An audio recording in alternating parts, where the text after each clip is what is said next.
ప్రభు నామంన మీ అందరికి వందనాలు. ఈ దినము వాక్యము దేవుని వాగ్దానం.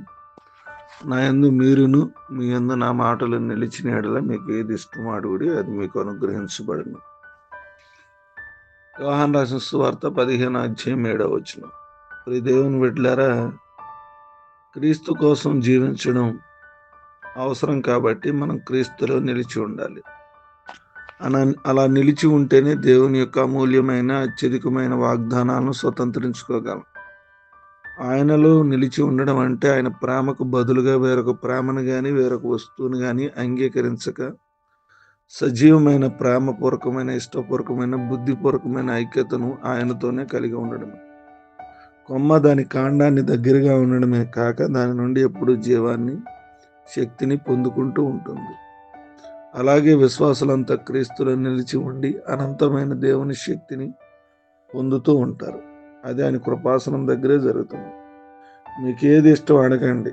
ఈ వాగ్దానం దేవునితో నడిచే హానోకుల కోసం, యేసు రొమ్మున ఆనుకున్న యోహానుల కోసం, క్రీస్తుతో నిరంతరము సహవాసం ఉన్న అందరి కోసం ఇవ్వబడింది.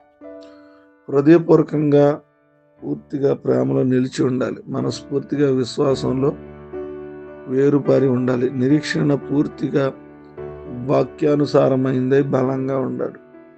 విశ్వాసి సంపూర్ణంగా ప్రభువుతో లీనమైపోవాలి. ఈ విధంగా ఉండకపోతే ప్రార్థన ఫలితం పొందలేదు. నేను కాను, క్రీస్తే నా యందు జీవించుచున్నాడని ప్రభు చెప్పగలిగే వారికి ఆత్మ స్వాతంత్ర్యం అనుగ్రహించబడింది. ప్రభుతో నువ్వు సహవాసం కోల్పోతే నువ్వెంతో బలహీనుడు అయిపోతావో చెప్పరు. నీ ప్రార్థనలు శక్తివంతంగా ఉండాలంటే ప్రభు నీలో ఉండాలి, నువ్వు ప్రభువులో ఉండాలి. దేవుడి కొద్ది మాటలు మన వెనుకల్లో ఫలించి ఆశీర్వదించింది. మహోన్నత మీకు స్తోత్రాలు. మహాపరిశుద్ధుని వందనాలు. మీ ఘనమైన నామాన్ని బట్టి మిమ్మల్ని స్తుతించి మహింపరిచి ప్రార్థన విజ్ఞాపన చేస్తున్నాం. గతించిన దినాలన్నీ మీరు కాచారు, కాపాడారు. మీరు ఎక్కల చాటున మమ్మల్ని భద్రపరిచారు. ఉదయకాల సమయంలో మరలా మీరు మాతో మాట్లాడినందుకు మీ స్తోత్రాలు. మీ వాక్యం సెలవిస్తూ ఉంది ప్రభునైనా. వాక్యం మమ్మలను ధైర్యపరుస్తూ ఉంది. మీ వాక్యం ద్వారా మాతో మాట్లాడుతూ ఉన్నారు. మేము అంటకట్టబడి ప్రభునైనా మీ యందు నిలిచి ఉంటే మాకు ఏది కావాలో అది ఇస్తానన్నారు. అట్టి ఆత్మీయ జీవితం మాకు దయచేయండి. అటు కృప మాకు అనుగ్రహించమని కోరుకుంటున్నాం. ఇదనమంతా కూడా మమ్మల్ని మా కుటుంబాలను జ్ఞాపకం చేసుకోండి. మా అక్కర్తలు తీర్చండి. పుట్టినరోజులు, వివాహ దినాలు, ఉద్యోగాలు, ఆర్థిక సమస్యలు, అనారోగ్యాలు అన్నిటినీ జ్ఞాపకం చేసుకొని ప్రార్థన చేస్తున్నాం.